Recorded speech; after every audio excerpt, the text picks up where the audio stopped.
ताणं नमो सिद्धाणं नमो आयरीयाणं नमो अज्ञायाणं नमो लोये सवसाहुणम्।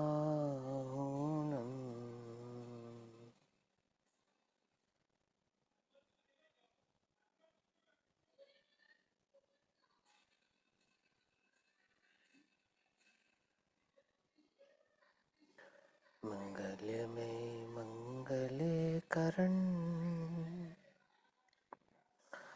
वीतराग विज्ञान नमो ताहि जाते भय अरहंतादि महान करिमंगल करहूँ महा ग्रंथ करने को काज जाते मिले समाज सब पावे निज पद राज। इस भव तरु का मूलेक जानहु मिथ्या भाव ताको करि निर्मूल अब करहु मोक्ष उपाय।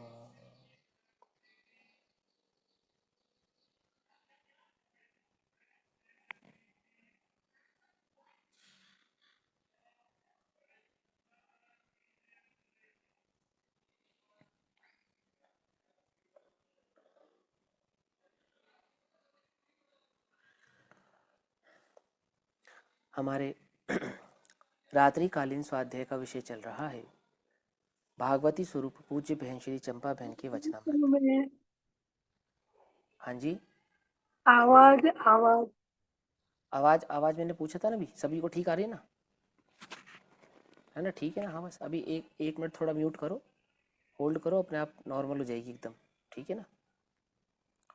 हाँ, बहन श्री के वचनामृत। और बहन श्री के इन वचनामृत, ये म्यूट करो ना, तभी तो आपको आवाज़ में कॉन्फ्लिक्ट फील होगा, जब तक ये म्यूट नहीं होगा। म्यूट करो पहले। हाँ, आप लोगों का अनम्यूट रहेगा तो आवाज़ में साउंड में चेंजेस होगा, ठीक है? सब म्यूट रखोगे तो आवाज़ बिल्कुल करेक्ट आएगी, ठीक? बहन श्री के वचनामृत। बहन श्री के इन वचनामृतों पर जो पूज्य गुरुदेव श्री के प्रवचन हुए हैं, उन प्रवचनों के आधार से हम सभी इन वचनामृतों के भाव को समझ रहे हैं, ठीक? जिसमें पूज्य गुरुदेव श्री का प्रवचन क्रमांक 27 और बहन श्री का वचनामृत क्रमांक 82 चल रहा है, पेज नंबर 225। भाव चल रहा है कि मैं तो दर्पण की भांति अत्यंत स्वच्छ हूँ, विकल्प के जाल से आत्मा मलिन नहीं होता। मैं तो विकल्प से भिन्न निर्विकल्प आनंद घन हूँ, ज्यों का त्यों पवित्र हूँ। इस प्रकार अपने स्वभाव की जाति को पहचान। अपने स्वभाव की जाति को पहचान अर्थात अपने निर्मल स्वभाव को पहचान, अपने ज्ञान, उस ज्ञान तत्व का जो उसका लक्षण है आत्मा का, उस ज्ञान स्वभाव से अपने चैतन्य भगवान आत्मा को, अपने आत्मा को पहचान। यहाँ कहते हैं यह शरीर, यह मेरी पहचान नहीं है, यह वाणी, यह मन तथा यह इंद्रियां और बाह्य विषय तो मिट्टी है। मिट्टी है अर्थात मेरी पहचान नहीं है, जड़ के है, पुद्गल के है और धूल है, जड़ है। अंतर में हिंसा, झूठ, चोरी, विषय भोग की जो लालसा है और क्रोध मान आदि के जो परिणाम हो, वह कैसे हैं कि वे सब पाप भाव है, और पाप भाव होने से मेरे स्वभाव नहीं है, है ना? मैं उन पाप भाव का करता नहीं हूं, ऐसा नहीं, मेरे स्वभाव नहीं है, ऐसा। दोनों में अंतर है ना। वह मेरा परिणाम नहीं है, मेरा स्वभाव नहीं है, अपितु कैसा है? विकार भाव है, पर भाव है। वह कहीं आत्मा नहीं है, अर्थात आत्मा का स्वभाव नहीं है। तथा दया, दान, व्रत, तप आदि, भक्ति आदि के जो भाव भी हैं, सो वह भी आत्मा नहीं है। आत्मा कहाँ है? वो ज्ञान जहाँ है, शुद्ध ज्ञान लक्षण जहाँ है, ऐसा ही वह आत्मा है, ठीक है ना? वह तो पुण्य तत्व है। कौन से? वो दया, दान आदि के जो परिणाम है वे पुण्य तत्व है, और हिंसा, झूठ, चोरी, कुशील, परिग्रह के जो परिणाम है सो पर भाव, पाप भाव है। अजीव से पृथक और पाप पुण्य के भाव से रहित ऐसा मैं। क्या क्या कह रहे हैं? दो बातें समझो। एक तो कहते हैं अजीव से पृथक, दूसरा पाप पुण्य के भाव से रहित। रहित कैसे हो गया? क्योंकि वो मेरे स्वभाव नहीं है, ऐसा रहित। रहित का मतलब समझ में आया ना? स्वभाव नहीं होने से कैसा हो गया मैं? उनसे रहित हो गया। देखो, एक में तो अत्यंत भिन्नता है, तो दो द्रव्य की भिन्नता की अपेक्षा से अत्यंत भिन्नता है। और पाप परिणाम या पुण्य परिणामों से भिन्नता कैसी है? वहां पे स्वभाव भिन्नता है। समझ में आ रही बात? नहीं समझ? दोनों की भिन्नता का अर्थ समझ रहे हो आप क्या कहना चाहते हैं? एक में तो प्रादेशिक भिन्नता है और एक में अप्रादेशिक भिन्नता होने पर भी स्वाभाविक भिन्नता है, स्वभाव नहीं है। ठीक है, आत्मा का स्वभाव कैसा है? ज्ञान, निर्मल, है ना, स्वच्छ, ये आत्मा का स्वभाव है। और पाप भाव परभाव कैसे है? वह तो आत्मा के विकारी परिणाम होने से, आत्मा का स्वभाव नहीं होने से परभाव है। और जो देह आदि है वो कैसी है? कि वो तो अत्यंत भिन्न पदार्थ है, एकदम पुद्गल ही पदार्थ है। पकड़ में आ रही बात? नहीं पकड़ में आ रही है ना? तो मैं एक दर्पण की भांति स्वच्छ ज्ञायक भाव हूं, है ना? कैसा हूं मैं? जब भी मैं कहूंगा मैं, तो वो मैं कौन होगा? किसको मैं बनाऊंगा मैं? शालिनी दीदी, मैं किसको बनाऊंगा मैं? ज्ञान। विचार कर कर देखो, ज्ञान। ठीक है, गलत नहीं आंसर, है ना? लेकिन फिर थोड़ा सा इस पे फिर थोड़ा सा फोकस करो, ये जरूरी है फोकस करने के लिए। जब मैं कहूंगा मैं, तो मैं कौन होगा? मेरा जो स्वभाव है अनादिकाल से जो मेरे स्वभाव में है। हाँ ठीक है, वो भी ठीक है। और कुछ? उपयोग को बोल रही हूँ। उपयोग। चलो ये भी ठीक है। और कुछ नहीं समझो, कोई गायक बात भाव है ना, ज्ञान दर्शन आदि अनंत गायक। नहीं। ज्ञान दर्शन आदि अनंत गुणों का पिंड। हाँ, ये कौन बोला? नेहा दीदी बोली। ये आंसर है ना, ये एक्चुअल करेक्ट आंसर है, ये एक्चुअल करेक्ट आंसर है। जब मैं बोलूंगा ना मैं, तो मैं माने आत्मा, और आत्मा कौन? जो असंख्यात प्रदेशी और अनंत गुणात्मक है। ज्ञान उसका लक्षण है। पकड़ में ही बात? अब आपने कहा ज्ञान से मैं कहूंगा, ये भी ठीक है, ये गलत नहीं आंसर। और ज्ञायक भाव का ये भी गलत नहीं है। लेकिन मैं माने क्या? आपको मैं मतलब समझ में आना चाहिए यहाँ पे मैं कौन है। ये बात बिल्कुल पक्की है कि ज्ञान को लक्षण बनाऊंगा और ज्ञान में तन्मय होऊंगा और ज्ञान के साथ तादाद में रहेगा, ये बात तो बिल्कुल पक्की है। लेकिन जब उस ज्ञान में जब मैं अपना मैं पना स्थापित करूंगा ना, अर्थात वो ज्ञान, मैं माने ज्ञान, जब आत्मा में मैं पना स्थापित करेगा तो उस आत्मा को मैं पने से कैसा स्वीकार करेगा? कैसी है वो आत्मा? कि ज्ञान लक्षण आत्मा है, बस इतना ही आत्मा है? कि नहीं, असंख्यात प्रदेशी अनंत गुणात्मक अखंड रूप से एक आत्मा है, ऐसा मैं हूं, ऐसे ही स्वीकार करेगा ना। अगर वो आत्मा के अनंत गुणों को स्वीकार ना करे और ज्ञान मात्र को स्वीकार कर ले तो, और आत्मा के असंख्यात प्रदेशों को स्वीकार ना करे, ज्ञान भाव मात्र को आत्मा स्वीकार करे, तो क्या अंतर है? क्या क्या क्या गलती होगी उससे मालूम? अगर असंख्यात प्रदेश स्वीकार नहीं करेगा तो आत्मा द्रव्य नहीं ठहरेगा, समझो। और अनंत गुणों स्वीकार नहीं करेगा तो ज्ञान एक भाव होने से आत्मा एक गुणात्मक रह जाएगा, समझे? निर्गुणी है वो, मतलब फिर एक गुण वाला मात्र आत्मा रहेगा और अनंत गुणों वाला आत्मा नहीं रह जाएगा। बात को बड़े बारीकी से समझना, बड़े ध्यान से समझना। और अगर वो ज्ञान मात्र को आत्मा स्वीकार करेगा तो उसने भाव को आत्मा माना, द्रव्य को आत्मा नहीं माना, पर्याय को आत्मा माना। ये अंतर है उसमें।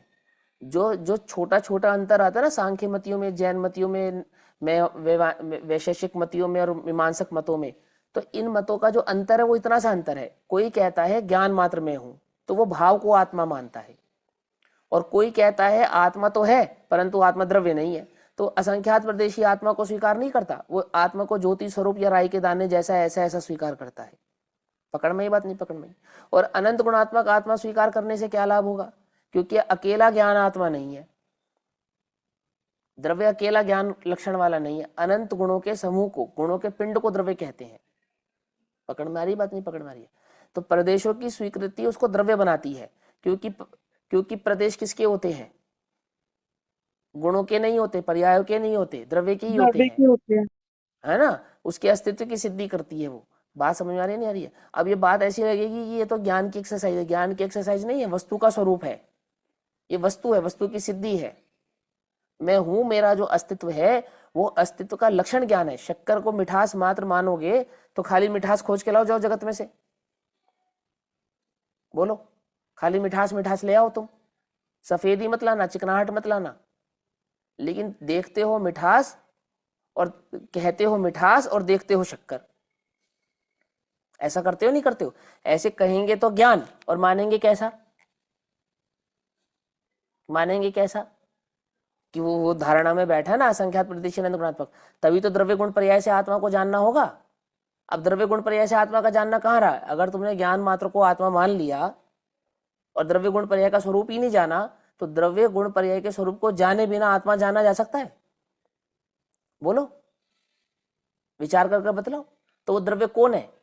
वो असंख्यात प्रदेशात्मक जो पना है वो द्रव्य है। समझ में बात? गुण क्या है? अनंत गुणात्मक पना है, वो गुण है। पर्याय क्या है? अनंत पर्यायात्मक पना है, एक समय का क्षणिक परिणाम जो है वो पर्याय है। समझे?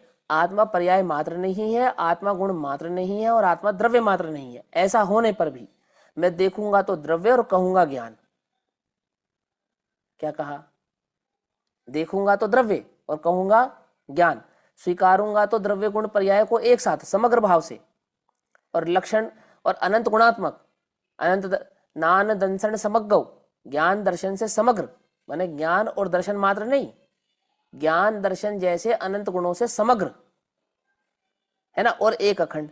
और लक्षण क्या बनाऊंगा? लक्षण बनाऊंगा सिर्फ ज्ञान। उपयोग कहाँ लगाएगा? उपयोग सिर्फ ज्ञान में रहेगा। ज्ञान का उपयोग ज्ञान में, ज्ञान भाव से मैं आत्मा हूं ऐसे स्थापित होगा। बात समझ में आती नहीं? और धारणा क्या स्वीकार करेगी अपने को? मैं आत्मा हूं। ज्ञान क्या कहेगा? मैं ज्ञान हूं, मैं आत्मा हूं। ज्ञान क्या कहेगा? मैं ज्ञाता हूं, ज्ञायक हूं। क्या अंतर है ज्ञाता और ज्ञायक में? अंतर समझ में आता है? क्या अंतर होता है? ज्ञायक संपूर्ण आत्मा है। समझे नहीं समझे? ज्ञायक संपूर्ण आत्मा है। वो द्रव्य गुण पर्याय तीनों का समूह बनेगा तब ज्ञायक बनेगा। बात पकड़ में आई? बात नहीं पकड़ में आई? आ रही है ना बात समझ में? ऐसा तो यहाँ क्या कहते हैं? दर्पण की भांति एक स्वच्छ ज्ञायक भाव हूं, है ना। ज्ञायक को भाव क्यों बनाया? तो भाव माने गुण नहीं, भाव माने पर्याय नहीं, भाव माने अस्तित्व, जिसमें द्रव्य भी है, गुण भी है और पर्याय भी है, और ज्ञान उसका लक्षण है। ऐसा लक्षण से लक्ष्य अभेद होता हुआ ज्ञायक भाव ऐसा बनता है। बात पकड़ में आई या नहीं पकड़ में आई? इस सर के ऊपर से चली गई। समझना बहुत ध्यान से, है ना। वो धारणा ज्ञान में वो मजबूती से आत्मा का स्वरूप बैठा रहना चाहिए, नहीं तो 1 सेकंड लगेगी सांख्यमती और बोधमती होने में। कितनी देर लगेगी बोलो? जैसे ही तुमने आत्मा को असंख्यात प्रदेशी नहीं स्वीकारा तो द्रव्य भाव से नहीं स्वीकारा, अनंत गुणात्मक नहीं स्वीकारा तो गुण भाव से नहीं स्वीकारा। क्या कहा? समझे? द्रव्य गुण पर्याय में गुण किसको कहेंगे? अनंत गुणों को गुण कहेंगे ना, और अनंत गुणों के समूह को एक द्रव्य कहेंगे ना। बात पकड़ में आ रही है? नहीं पकड़ में आ रही है कि नहीं आ रही है? आ रही है। हाँ, ज्ञान में जो आनंद का भोग होगा वो आनंद नाम का गुण होगा, अलग जानेंगे ज्ञान से। ज्ञान में जो स्थिरता होगी वो चारित्र नाम का गुण होगा, अलग जानेंगे ज्ञान से। आई बात समझ में? ज्ञान में स्वसंवेदन वेदन करेगा, जानेंगे ज्ञान से। तो ज्ञान का संवेदन ज्ञान से जाना जाएगा, ज्ञान का जानना ज्ञान से जाना जाएगा, श्रद्धात्मक भाव भी ज्ञान से जाना जाएगा, स्थिरतात्मक चरित्र भी ज्ञान से जाना जाएगा, और ऐसे अनंत गुणों को ज्ञान हूं ऐसा ही जाना जाएगा। और ज्ञान में ज्ञायक में आह मैं हूं ऐसा। और ज्ञान के साथ अस्तित्व होगा या नहीं होगा? होगा ना। तो 2 गुण हो गए ना। ज्ञान है तो 2 गुण हो गए ना। अस्तित्व के बिना कैसा ज्ञान? बोलो। ज्ञान की सिद्धि बाद में होगी, अस्तित्व की सिद्धि पहले होगी। मालूम कि नहीं मालूम? आप पहले ज्ञान नहीं सिद्ध कर सकते, पहले अस्तित्व सिद्ध करना पड़ेगा। समझे? है फिर सिद्ध करेंगे कैसा है। पहले क्या सिद्ध करेंगे? है, तो फिर बताएंगे क्या है। बात पकड़ में? ये नहीं। जब तुम है ही सिद्ध नहीं कर पाओगे तो क्या की तो बात ही नहीं आ गई है। देखो मेरे हाथ में क्या है? क्या है? अरे क्या है? कुछ है ही नहीं। क्या की बात तो बाद में आएगी ना। आप क्या बोलोगे कि भैया कुछ नहीं है, ऐसे ही बोलोगे ना। हम पूछ रहे क्या है और तुम कह रहे हो कुछ नहीं है। क्या है तो कब आएगा? ये क्या है अब बोलोगे तुम क्या है, कि भैया ये पेंसिल है। आई बात समझ में? नहीं समझ में? अंतर समझ में आया? तो पहले सिद्धि है की होगी, पहला गुण, फिर दूसरी सिद्धि होगी क्या है की। तो ज्ञान की सिद्धि से पहले अस्तित्व की सिद्धि होती है, तो 2 गुण हो गए नहीं हो गए? तो एक गुणात्मक कहाँ रहा? आत्मा।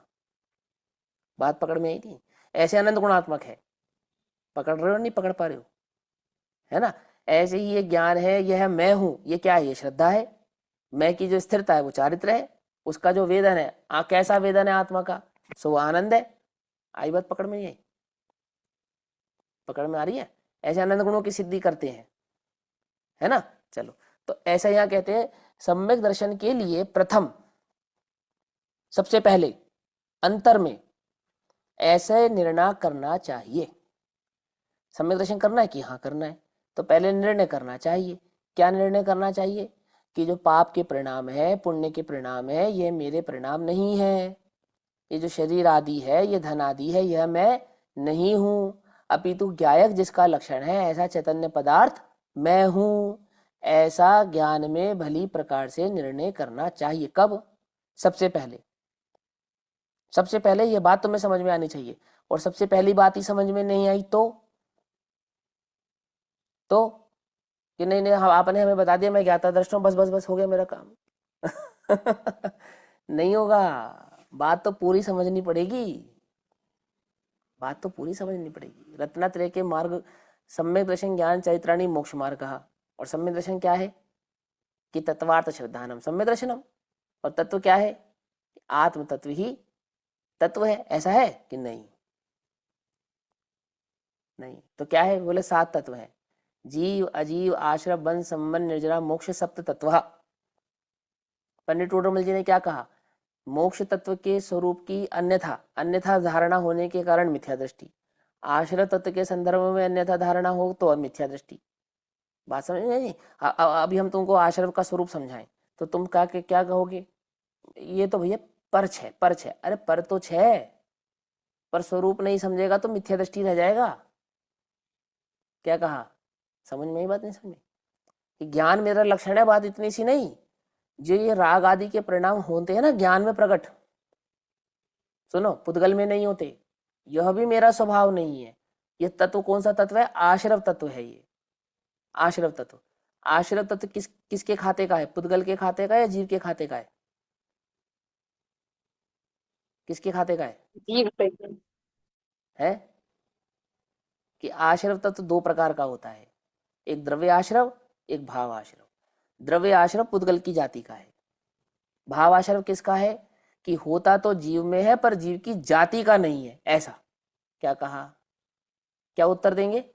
होता तो जीव में है परंतु जीव की जाति का नहीं है, ऐसा। तो क्या कहा यहाँ पे? पीछे उन्होंने क्या कहा, पढ़ा तुमने? ये भूल गए?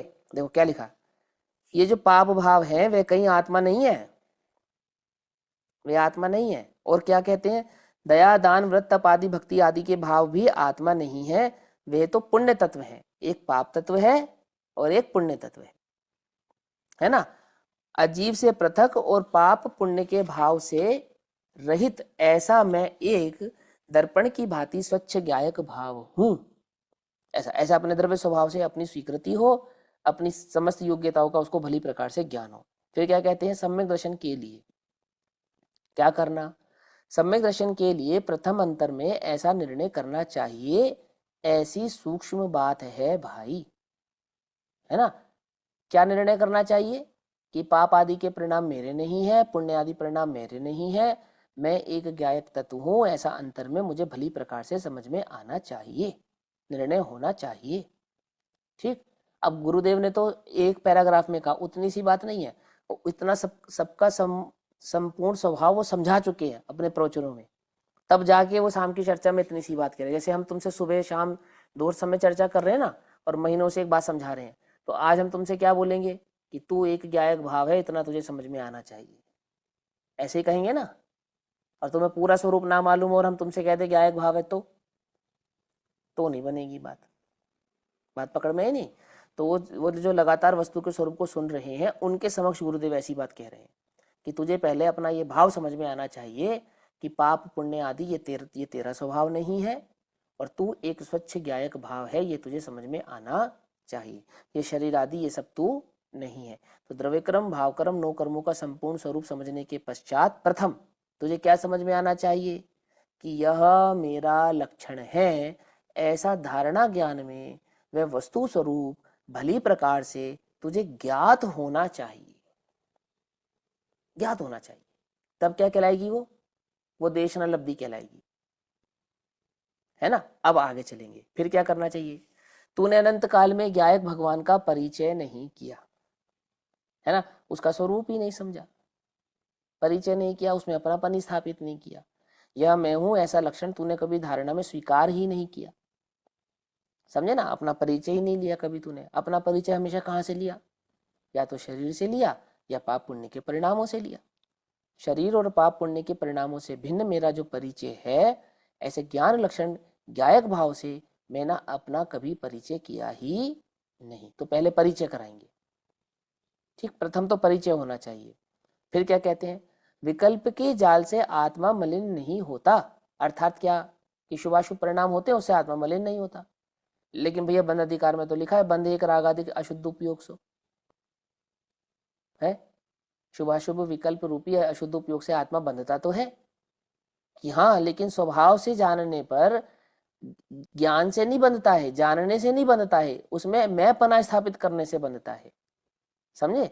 शुभाशुभ विकल्पों को तुमने जान लिया या तुम्हारे परिणामों में शुभाशुभ परिणाम उत्पन्न हो गए, उससे बंधन नहीं होता है। फिर किससे होता है, उनमें जो तेरी एकत्व बुद्धि है, ममत्व बुद्धि है, द्वेष बुद्धि है, राग बुद्धि है, एक को उपादे एक में हे बुद्धि है, उससे तेरे को बंध होता है। तो क्या करूं कि इन समस्त में अपने को हे बुद्धि रख, और इनके जानने वाला तो ज्ञायक भाव है उसमें उपादे बुद्धि रखे, तो बंध नहीं होता है। तो क्या कहते हैं यहाँ पर, कहते हैं विकल्प के जाल से आत्मा क्या नहीं होता, मलिन नहीं होता। और सुनो कि अशुद्ध उपयोग तो हुआ परंतु आत्मा शुद्ध नहीं हुआ। क्या कहा, अशुद्ध उपयोग तो हुआ परंतु आत्मा शुद्ध नहीं हुआ। क्यों, क्योंकि द्रव्य स्वभाव से, आत्म स्वभाव से कभी अशुद्ध होता नहीं है। अशुद्धता एक समय की पर्याय होने से वो पर्याय मात्र में ही रह जाती है, आत्म द्रव्य में उस अशुद्धता का प्रवेश होता नहीं, है ना। आगे क्या कहते हैं, विकल्प अर्थात राग। और राग कैसा होता है, प्रवचन सारजी में समझे ना, राग दो प्रकार का होता है, प्रशस्त और अप्रशस्त, दो प्रकार का राग होता है। शुभ राग और अशुभ राग, ऐसा दो प्रकार का होता है। राग रूप राग और द्वेष रूप राग, ऐसा दो प्रकार का राग होता है, समझा है ना वहां पे। तो कहते हैं विकल्प अर्थात राग। तो राग कहने का तात्पर्य शुभ और अशुभ दोनों ही परिणाम लेना। राग कहने का तात्पर्य मात्र शुभ परिणाम लेना ऐसा नहीं, अथवा जैसा तुम्हें अपने भोग उपभोग की सामग्रियों से राग है ऐसा नहीं। राग माने शुभ और अशुभ दोनों ही प्रकार के विकल्प। समझ में आ रही बात, समझो अलर्ट होकर सुनना ध्यान से। दया दान आदि के विकल्प आए वह राग है। आत्मा में अंतर में सत चिद एवं आनंद की मूर्ति है। आत्मा कैसा है, आत्मा अंतर में सत माने है, कैसा है, तीन सत है, द्रव सत, गुण सत, पर्याय सत। क्या है सत की परिभाषा, बोलो सत की। द्रव्य लक्षण। हाँ, उत्पाद व ध्रुव युक्त सत और सत द्रव्य से लक्षणम, ऐसा है ना। तो सत की परिभाषा क्या है, जो उत्पाद व ध्रुव युक्त हो, अर्थात द्रव्य गुण पर्याय स्वभाव हो, ऐसा सत है। तो आत्मा सत है। चिद है, चिद माने चैतन्य लक्षण वाला है, ज्ञान और दर्शन इसको कहते हैं चिद, और आनंद की मूर्ति है। समझ में बात। तो आत्मा है, और कैसा है कि ज्ञान उसका लक्षण है, और कैसा है कि उस ज्ञान में उपयोग स्थिर होवे तो भाव स्वभाव से ही आनंदमय है, ऐसा है, ठीक, ऐसा ही है आत्मा का स्वरूप है। चैतन्य रस का कंद है, चैतन्य रस का गढ़ है, उसमें राग प्रवेश नहीं कर सकता। क्या कहा, आत्मा में राग प्रवेश नहीं कर सकता। कर सकता है बोलो, नहीं कर सकता, क्योंकि जिसने तीन सत्य के स्वरूप को भली प्रकार से जाना हो वह यह बात सीना ठोक के कह सकता है आत्मा तो शुद्ध ही है। क्यों, क्योंकि पर्याय का प्रवेश आत्मा में होता नहीं है। आत्मा पर्यायों से बुरा भी नहीं होता, अच्छा भी नहीं होता, शुद्ध भी नहीं होता और अशुद्ध भी नहीं होता। वो प्रमत और अप्रमत दोनों ही नहीं है, वह तो बस वह ही है, ऐसा दृष्टि का विषय है ना। तो आत्मा द्रव्य स्वभाव से कैसा है कि शुद्ध अशुद्ध से परे मात्र है, ऐसा है। और वो है को हम शुद्ध है ऐसा कहते हैं, वास्तव में तो शुद्ध भी नहीं है और अशुद्ध भी नहीं है। क्यों, क्योंकि शुद्ध कहने से अशुद्धता की सापेक्षता खड़ी होती है, इसलिए ना आत्मा शुद्ध है ना अशुद्ध है, वो तो है। और है मात्र को शुद्ध है ऐसा भी कहते हैं। क्यों, ऐसा क्यों कहते हैं, क्योंकि द्वैत सो अशुद्ध, एकत्व सो शुद्ध। तो जब हम आत्मा के एकत्व की सिद्धि करते हैं तो उसको शुद्धता से ही स्वीकार करते हैं। और वो एकत्वपना हमने कहाँ से स्वीकार किया? वो द्रव्य स्वभाव से स्वीकार किया। समझ में आ रहा है? नहीं समझ में आ रहा है ना? तो देखो क्या कहते हैं, राग से आत्मा मलिन नहीं होता। प्रभु आत्मा ज्ञान की बात बड़ी सूक्ष्म है। यात्रा भक्ति करे या मंदिर बनवाए, उससे धर्म नहीं हो जाता भाई। धर्म कोई और ही वस्तु है। अर्थात शुभ परिणामों से कोई धर्म होता हो और शुभ परिणाम से तेरा कोई कार्य होता हो, ऐसी तो यहाँ कोई बात ही नहीं है। तो किससे होता है? कि परिणाम से भिन्न, शुभाशुभ दोनों ही प्रकार के परिणाम से भिन्न अपरिणामी चैतन्य की दृष्टि से होने वाला जो आनंद आदि परिणाम है, वास्तव में वह शुद्धोपयोग ही धर्म है और केवल ज्ञान आदि की प्राप्ति ही उस धर्म की का फल है। ठीक ऐसा भीतर ज्ञानानंद का नाथ प्रभु भगवान आत्मा मैं स्वयं हूं, है ना? वह विकल्प के जाल से कभी आया ही नहीं। क्या कहा? विकल्प के जाल में कभी आया नहीं, अर्थात शुभाशुभ भाव रूप परिणमित होने पर वह द्रव्य कभी शुभाशुभ हुआ ही नहीं, है ना? यह वचनामृत तो बेन के शब्द है ना, गुजराती में है, हिंदी में भी आ गए हैं, लेकिन मूल गुजराती है। भाई अनंत काल में मनुष्य भव प्राप्त हुआ,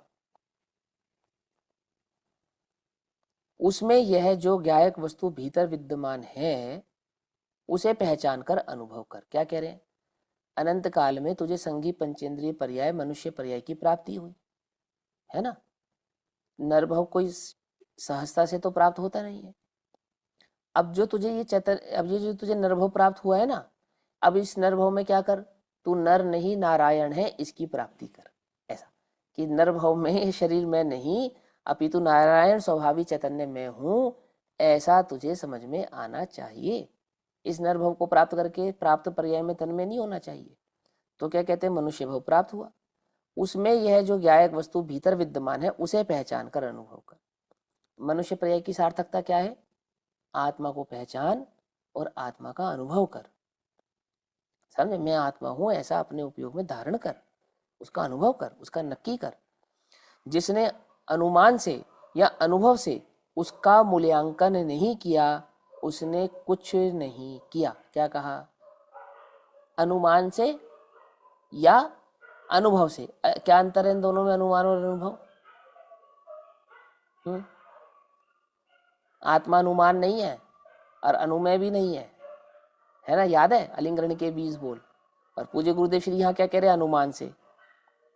देखो अनुमान से कहने का तात्पर्य यह है लक्षण से, लक्षण से, लक्षण से लक्ष्य का निर्धारण नहीं किया, ऐसा। दूसरा, मतिश्रुत ज्ञान को अनुमान ज्ञान कहते हैं, मालूम? अनुमान कहने का मतलब मतिश्रुत, ऐसा भी होता है। ठीक। और स्वानुभूति प्रत्यक्ष भी होता है, और स्वानुभूति प्रत्यक्ष करने से पूर्व और स्वानुभूति का निर्णय जिसके आधार से होता है, मतिश्रुत ज्ञान में जिसको हम धारणा ज्ञान कहते हैं, तो उस धारणा ज्ञान को भी सापेक्ष भाव से अनुमान ऐसा कहते हैं। आगम ज्ञान का नाम भी अनुमान ज्ञान है, परोक्ष है ना? आगम ज्ञान का नाम भी अनुमान ज्ञान है, वो परोक्ष होने से। तो यहाँ ऐसा समझना चाहिए कि आगम से या अनुभव से उसका मूल्यांकन नहीं किया, उसने कुछ नहीं किया। दो काम ही करने योग्य है। क्या? स्वाध्याय करो, स्वाध्याय करो, स्वाध्याय करो। और स्वाध्याय ना करें तो क्या करें? तो शुद्धोपयोग करो। क्या? पाप पुण्य के परिणामों में रहो, ऐसा नहीं कि जब स्वाध्याय नहीं करो तो आत्मा का अनुभव करो, और जब आत्मा का अनुभव नहीं करे तो क्या करे? तब स्वाध्याय करो, ऐसा। तो क्या कहते हैं? उसने कुछ नहीं किया। जिसने स्वाध्याय नहीं किया, आत्मा का अनुभव नहीं किया, उसने कुछ नहीं किया। आई बात पकड़ में है? लाख व्रत पाले या उपवास करे, लाख भक्ति करे या करोड़ों रुपए दान दे, वह कोई धर्म नहीं है। अरे भक्ति उपवास तो धर्म है ही नहीं, ये करोड़ों रुपए का दान देना ये भी धर्म नहीं है। ये पता नहीं कब से धर्म बन गया, रुपया। समझे नहीं समझे? महापवित्र वस्तु है ये, महा अपवित्र वस्तु। समझ में आनी चाहिए भैया। सबसे ज्यादा उपयोग खराब करती है। क्या कहा?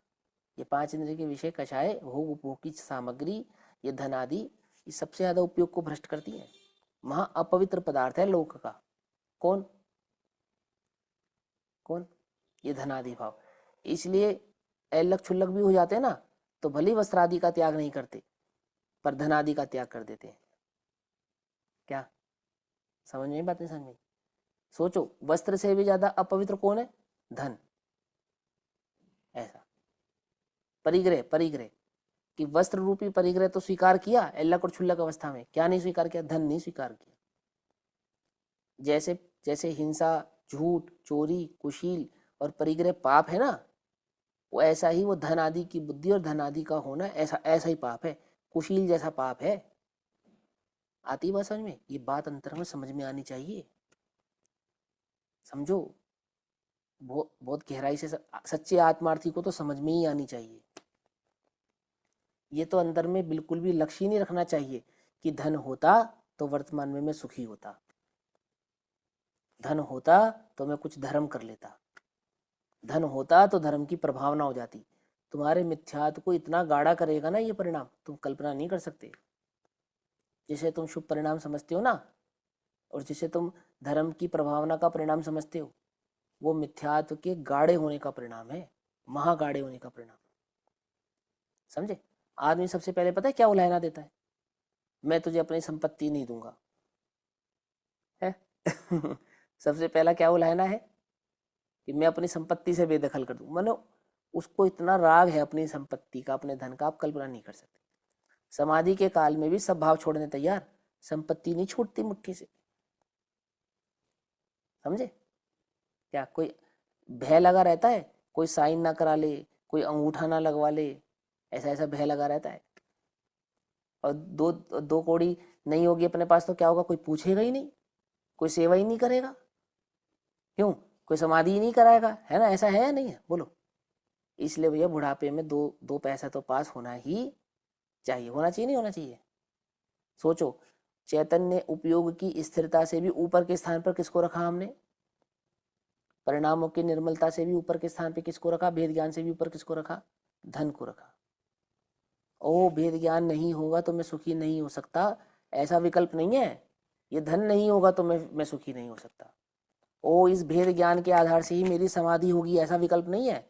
अपितु मेरे पास धन नहीं हुआ तो कोई मेरी समाधि नहीं कराएगा, ऐसा विकल्प है। आ रही समझ में बात? नहीं समझ में आ रही? महापवित्र वस्तु है, महापवित्र। समझो, ध्यान से विचार करना बहुत गहराई से। कोई धर्म नहीं है करोड़ों रुपए के दान दे, इसमें कोई धर्म नहीं है।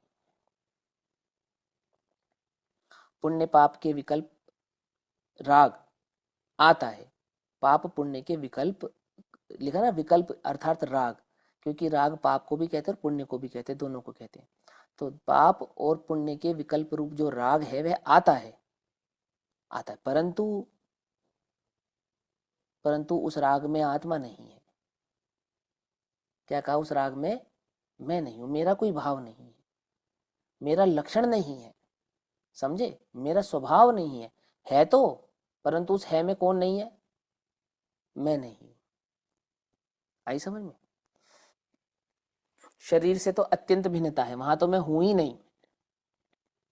और ये जो आता है में, तो शरीर आता है ऐसा नहीं कह रहे, धन आता है ऐसा नहीं कह रहे, पाप और पुण्य का विकल्प तो आता है, क्योंकि उत्पन्न वही होता है ना चैतन्य शक्ति में।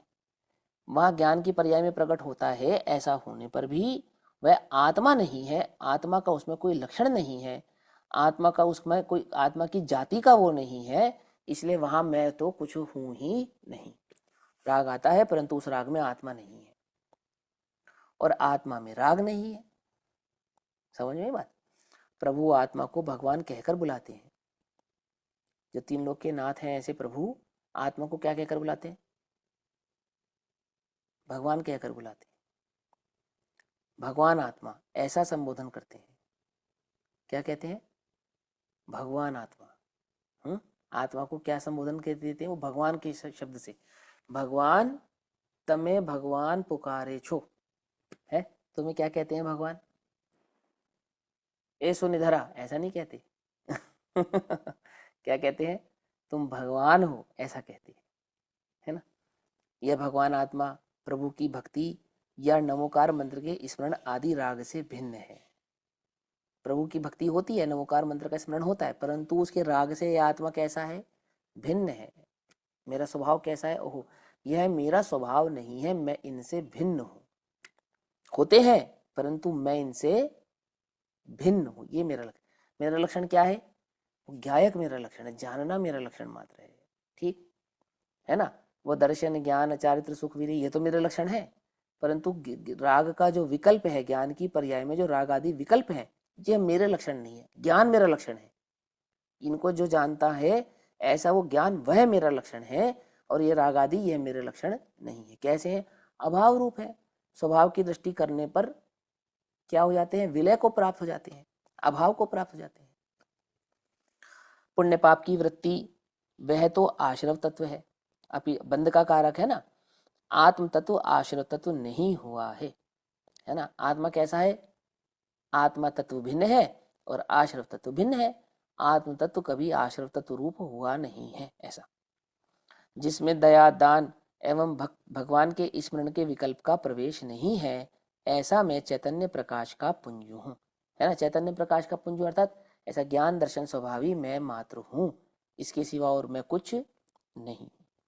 वज्र का पिंड हूँ ऐसा निर्णय कर। वज्र का पिंड हूँ अर्थात कि अन्य भाव इसमें प्रवेश कर जावे, ऐसा नहीं हूँ। वज्र हूँ, जैसे वज्र की दीवार को कोई तोड़ नहीं सकता ना, ऐसे ही मुझ में ये प्रभाव प्रवेश कर जावे, ऐसा मेरा स्वभाव ही नहीं है। ऐसा ऐसा निर्णय कर। आत्मा को जाने बिना करोड़पति सेठ भी बेचारे रंग भिखारी हुआ, भिखारी और दुखी है। क्या कहते हैं? है तो करोड़पति सेठ, लेकिन आत्मा को नहीं जानने के कारण कैसा है? आत्मा को नहीं जानने के कारण बेचारे हैं, रंक हैं और भिखारी हैं। भिखारी क्यों है? 5 इंद्रिय के विषयों की भीख निरंतर मांगते रहते हैं, समझे। क्रोध, मान, माया, लोभ की कषायों की पूर्ति की भीख निरंतर चलती है। मान की कषाय से निरंतर संतप्त रहता है ये जीव, निरंतर। स्वयं तो किसी का मान करे नहीं, और सारे जगत में अपने लिए सम्मान खोजता है, मानी, समझे। मानी की ना वाणी में सम्मान है, ना उसके एटीट्यूड में सम्मान है, और चाहता क्या है? सारे जगत से, सारे जगत से सम्मान चाहता है। 5 इंद्रिय के विषय की भोगों की प्राप्ति चाहता है। किस बात से दुखी है बोलो? एक कारण बताओ दुख का, एक बताओ चाहे 1 करोड़ बताओ, सारे दुख प्राणमुख हैं। क्या कहा? बात पकड़ में आती नहीं आती है? आत्मार्थी तो बहुत मजबूत होता है। वज्र की कमर होती है आत्मार्थी की। क्या? किसकी कमर होती है? वज्र की। वज्र की कमर क्यों? क्योंकि दुखों का कौन सा पहाड़ टूटेगा जो उस आत्मार्थी को तोड़ेगा? जो अप्रभावी रहना सीख जाए, अप्रभावी चैतन्य की दृष्टि करना सीख जाए, अपने ज्ञायक भाव की लगन लगाना सीख जाए, वो है सच्चा आत्मार्थी, वो है सच्चा स्वाध्यायी। ठीक है। ऐसा नहीं जैसे 2/2 कितने होते हैं, 2 दूनी 4, 2 तिया 6, ऐसे याद कर लिया, ऐसे मैं आत्मा हूँ पर से भिन्न, ऐसे तुमने याद कर लिया, ऐसे धारणा ज्ञान का नाम स्वाध्याय नहीं है। ऐसा नहीं, ये तो है ना। आत्मार्थी जगत में कोई अद्भुत वस्तु है, आत्मार्थी जगत का कोई अद्भुत जीव है, अद्भुत, अद्भुत। समझ रहे हो? कैसा? सारे जगत की समझ में नहीं आवे ऐसा। समझे नहीं समझे? समझो भैया। आत्मा में अतीन्द्रिय आनंद भरा है। आत्मा में मानव किसमें है? मुझ में। कि आनंद तो भैया तिजोरी में भरा है। आनंद तो भैया 5 इंद्रिय के विषयों में भरा है, आपको पता ही नहीं है क्यों? सही बात है ना। ये मुंह और मसूर की दाल क्यों? कि तुम क्या जानो, बंदर क्या जाने अदरक का स्वाद। हमें हमसे पूछो भैया, 5 इंद्रिय के विषयों में धन में कितना आनंद है या नहीं है? ओ, तुम्हें खबर नहीं है, इस जीव को खबर नहीं है। कुछ सुधबुध ना ही रही है, मिथ्यामति छाई गई है। ऐसी ऐसी छा गई है मिथ्यामति उसको। बस 5 इंद्रिय के विषय के सिवा कुछ नहीं सोचता, सुबह से शाम तक एक ही विकल्प में अपने उपयोग को लगाए बैठा है। स्वाध्याय में भी आवे ना, और भगवान आत्मा की बात समझावे, उसको तत्व की बात समझावे, तो भी उपयोग कहाँ लगा रहता है उसका? वही 5 इंद्रिय के विषय, 5 इंद्रिय के कषाय, क्रोध, मान, माया, लोभ की बातें, है ना, वही मायाचारी के परिणाम, वही मान कषाय के परिणाम, उनसे दुखी है। राग के, द्वेष के, उन्हीं परिणामों से दुखी है। मैंने ऐसा किया, मैंने ऐसा किया, मैंने ऐसा किया, और उसने मेरे साथ ऐसा किया, ऐसा किया और ऐसा किया। तुम कौन हो? वैसे तो मैं अकर्ता हूं तो मैं अकर्ता, लेकिन सारे जगत ने मेरे साथ बहुत बुरा किया और मैंने सारे जगत के साथ बहुत अच्छा किया, वैसे मैं अकर्ता हूं। क्या? मैं सारे परिवार का करता हूं और सारा परिवार मेरे दुख का करता है, वैसे तो मैं अकर्ता हूं। ये कैसा करता है? ये कैसा करता है कि भैया हम सियादवाद धर्म के नहीं है ना, आपको पता नहीं है।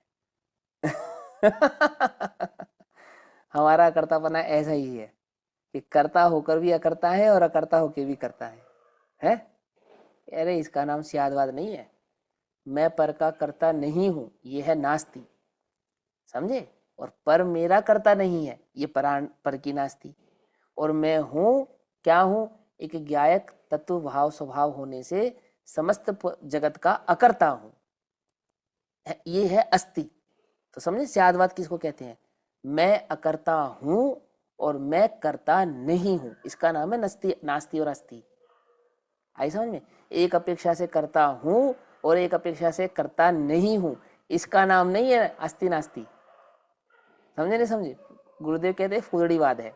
एक अपेक्षा से तुम सही, एक अपेक्षा से हम सही, एक अपेक्षा से ऐसा भी है और एक अपेक्षा से ऐसा भी है, ऐसा नहीं है।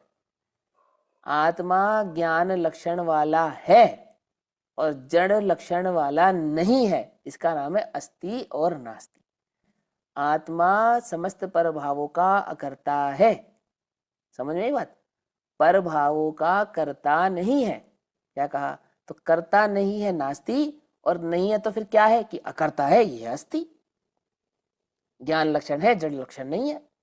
अकर्ता लक्षण है, कर्ता लक्षण नहीं है। अप्रभावी लक्षण है, प्रभावी लक्षण नहीं है। इसको कहते हैं अस्ति नास्ति सियादवाद।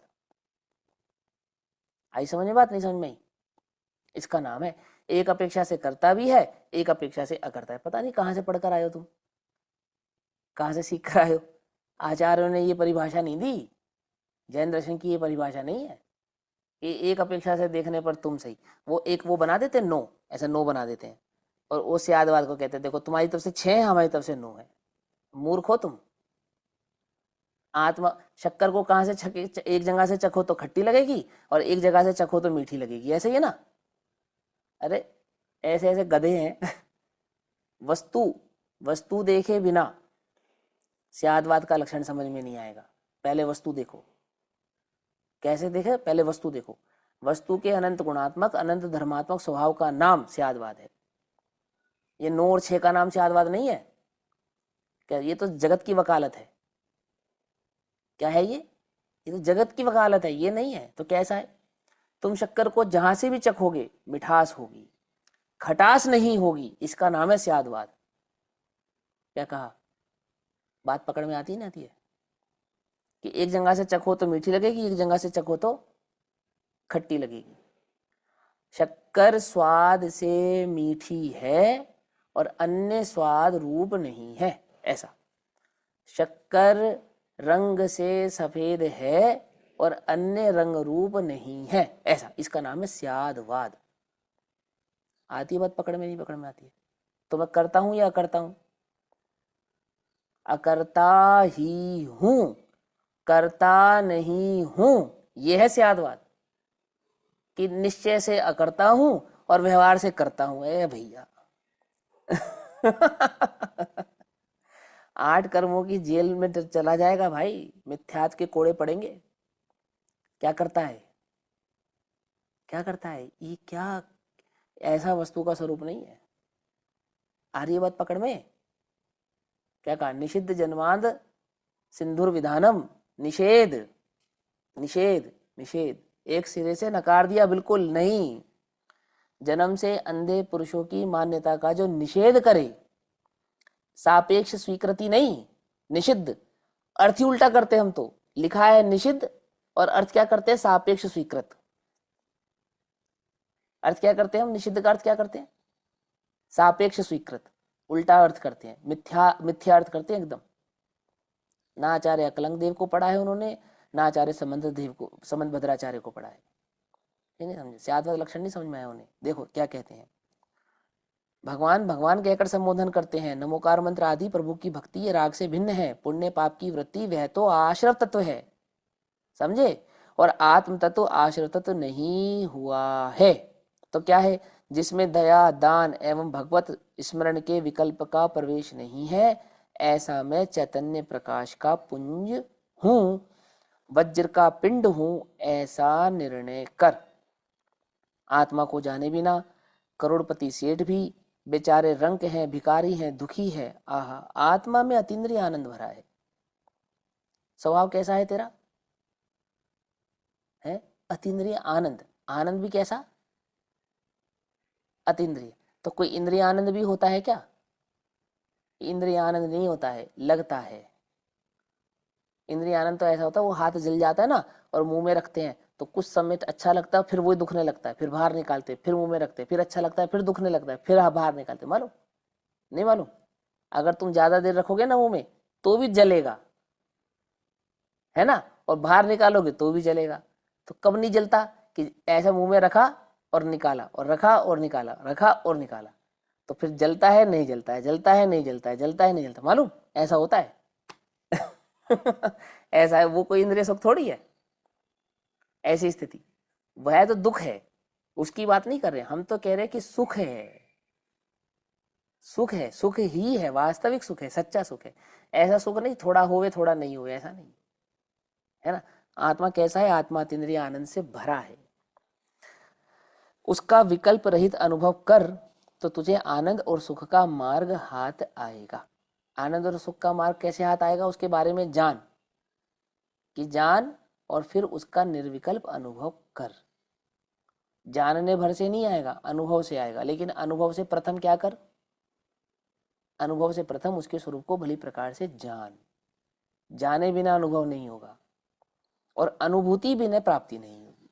कि मैंने जान लिया तो अनुभव कर, अनुभव नहीं होता तो तूने जाना नहीं है, जाना नहीं है। पहले प्रथम उसके स्वरूप को भली प्रकार से जान। ठीक, ऐसा यहाँ कहते हैं। बाकी चर्चा कल करेंगे, समय हुआ। तब तक के लिए सभी को जय जिनेन्द्र। ओम नमः सिद्धेभ्यो।